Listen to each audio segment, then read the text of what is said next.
If you see here on the board, the whiteboard, this is an example of earned value management where you will see we talk about controlling costs, and we say you have $1 million as a budget, and at any given point of time how you are performing, how are you controlling the costs, you can check that out by using earned value concepts. So you will see here in the PMP guide they spent about I would say 5-6 pages in explaining this without any examples, but what we have tried to achieve here is a consolidated, cohesive, one-page depiction and display of the earned value concept.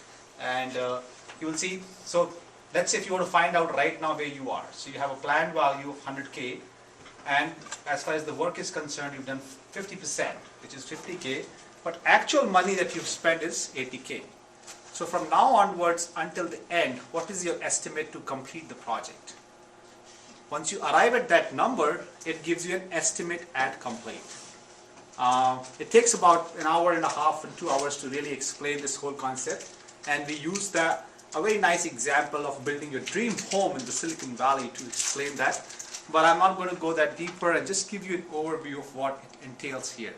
So once you have the estimate at completion, you get how much is the variation from the defined budget. And then friends, you go about doing 4 things. You calculate variances, you calculate performance indexes, you calculate 2 complete performance indexes, and the 4th you calculate estimate at completion in different scenarios, and we list here 4 scenarios, EAC 1, 2, 3, 4 different scenarios. The first 2 here you see are the variances in cost, over budget, under budget. The next one is schedule variance, which is behind schedule, ahead of schedule, and cost performance index, schedule performance index. The next 2 complete performance indexes in the given budget and in the new estimate. So that is how we talk about earned value management, and we try to cover the costs and control the costs of the project and make forecasts based on our understanding. Well, if this is how we are doing, then how do we reach the end of the project? Can we really control costs and complete our project in the defined parameters? So the first scenario tells you that. The second one says, okay, no, I understand you make a mistake, but that mistake is not going to repeat.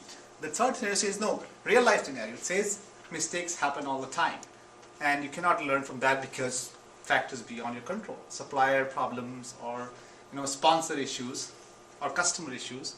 And then lastly, well, you're doing bad, but you have to hit the target date because you have to release the product before the competition does. So business pressure is there.